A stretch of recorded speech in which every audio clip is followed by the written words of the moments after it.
the Son, and of the Holy Spirit. Amen. Heavenly Father, we thank you for giving us another opportunity to listen to your word. We ask for the anointing of the Holy Spirit to open us up to the power of your word. That your word may continue to light our paths of life and draw us closer to you in our warfare through Christ our Lord. Amen. Dear viewers of the Daily Strength devotional all over the world, we welcome you to our reflection this morning on the topic, Gifts of the Holy Spirit, Knowledge and Fortitude. Knowledge and Fortitude. And our lead passage is taken from the prophecy of Isaiah, chapter 1, from verse 1 to 2. And I read, "The shoot shall sprout from the stump of Jesse, and from his roots a bud shall blossom. The Spirit of the Lord shall rest upon him, a spirit of wisdom and understanding, a spirit of counsel and strength, a spirit of knowledge and of fear of the Lord." The Messiah in this passage is called a shoot, a branch, a stump of Jesse, a small tender product that can easily be broken off. When the royal family of David was cut down and almost level with the ground, it will sprout again in the Messiah. Remember that the house of David was already brought very low at the time of Jesus' birth. And then this mighty Messiah springing from there as a shoot is a clear indication and early notice that his kingdom was not of this world. Not primarily because of him coming from the lineage of David, but that he had a power and an unction that makes him a mighty Messiah. And it was by the Spirit descending on him with the perfect gifts and the fullness of his influences that we read out, gifts of wisdom and understanding, counsel, fortitude, knowledge, piety, and the fear of the Lord, that this mighty Messiah will be able to function. Now, these gifts came upon him at his baptism in Matthew chapter 3, verse 16. Remember, after his baptism, as he was coming out from the water, that the heavens were opened, and then the Holy Spirit descended upon him like a dove, and then that voice came, "This is my Son, the beloved, in whom I am well pleased." What it means is that Jesus alone possesses the gifts of the Holy Spirit in their plenitude. But these gifts he freely shares with the members of his mystical body. And that's why he promised the apostles in so many places. In John chapter 14 verse 26, he told them that the Holy Spirit will come upon you. You are not yet open to all the truth.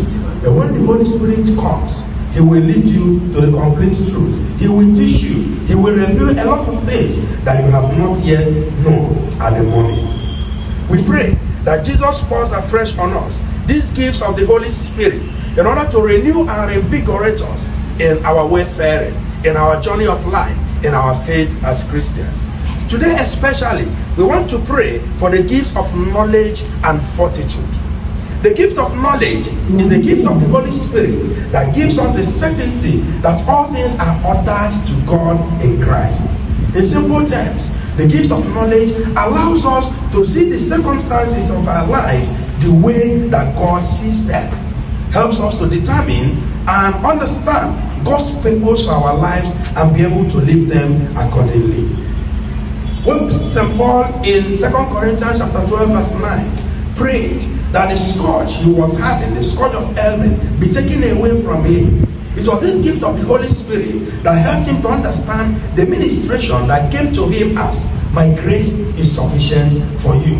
God's purpose for my life is not that this sickness goes away, but that my grace will be sufficient for you, so that through this sickness you will be able to come out and reflect the glory of God. That is what the gift of knowledge helps us to do. To see our life, the circumstances of our life, the things that come our way, the way that God sees them, and understand what the purpose of God in these situations is for our lives. So when we pray for the gift of knowledge, what we are saying is, Lord, what do you want us to know about our lives? What do you want us to understand about our situations? What is your purpose for us, given this particular experience, given this particular situation in my life? That is the gift of knowledge, the gift of the Holy Spirit. Now, the gift of fortitude is often identified with courage, but it goes beyond that. St. Thomas Aquinas takes its meaning a little further to encompass endurance, not just courage, but also endurance. An English Jesuit priest, Joseph Rikebi, also describes it as willingness to stand up for what is right in the sight of God, even if it means accepting rejection, verbal abuse, or physical harm. Ability to stand up with courage, with endurance, for what is right in the sight of God, no matter what people think about it, no matter how the world sees it, no matter even the rejection that will come out of it. That is the meaning of the gift of fortitude. It is this gift that in retrospect, the prophets of old were filled with when they stood up against tyrannies, when they stood up against evil kingdoms of the world and confront them without fear, even at the risk of their lives. Remember what happened to Elijah and the prophets of Baal. My dear brothers and sisters, in the lives of the apostles too, we also see the vivid expression of the gift of fortitude. For instance, in Acts of the Apostles chapter 4 verse 19, when Peter and the other apostles were arraigned before the Sanhedrin, and then they were warned never to preach again in the name of Jesus. Remember their response. They said, "Judge whether it is wise to obey God or to obey man." In spite of the threat that the apostles were facing, the even threats of death, that if they keep preaching in this name, they do not know what will come over them. But because they were already filled with the spirit of fortitude, they stood strong in the sight of God, preaching and saying what they believed to be right, no matter how the people, the scribes and the Pharisees and the Sanhedrin saw it at the time. It's also this gift of fortitude that encouraged a lot of martyrs who bore witness to the faith. They overcame their fears, took risks as followers of Jesus, and even gave in their lives in response. So my dear brothers and sisters, when we pray for the gift of fortitude, we are asking for that extraordinary courage, for that extraordinary endurance in the face of evil, in the face of difficulties, in the face of even seeming threats to our lives, especially when we know that what we are standing for is for the glory of God and for the sustenance of the kingdom of God on earth. And so we pray that the anointing of the Holy Spirit will instill in us that gift of knowledge to be able to understand the purpose of God for our lives, and the gift of fortitude to be able to say yes to God, no matter the danger, no matter the challenges, no matter the difficulties we have on our way in our journey of life. Let us pray.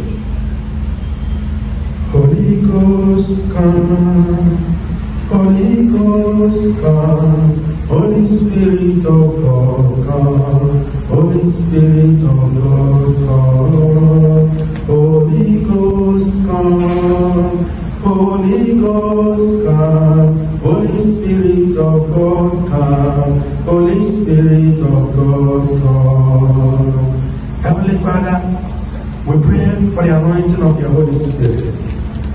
We need your gift of knowledge. We need your gift of fortitude. We live in a world that presents a lot of challenges to us as Christians. Challenges to stand up to the truth. Challenges to condemn evil. Challenges to live as true witnesses to the gospel in the world. We want to surmount these challenges, Lord, but we know we cannot do it except by the anointing of your Holy Spirit. Grant us your gift of fortitude. Grant us the knowledge to understand that our purpose in this life is to give glory to your name by the conduct of our lives. Give us the strength, the fortitude, the courage to stand up against evil and to continue to live out our faith no matter the dangers that threaten our lives. We pray that this Holy Spirit will continue to let this function be afresh in our lives so that we may bear witness to your love in the world. And this is our prayer through Christ our Lord. Amen. The Lord be with you. And may Almighty God bless you, the Father, the Son, and the Holy Spirit. Amen.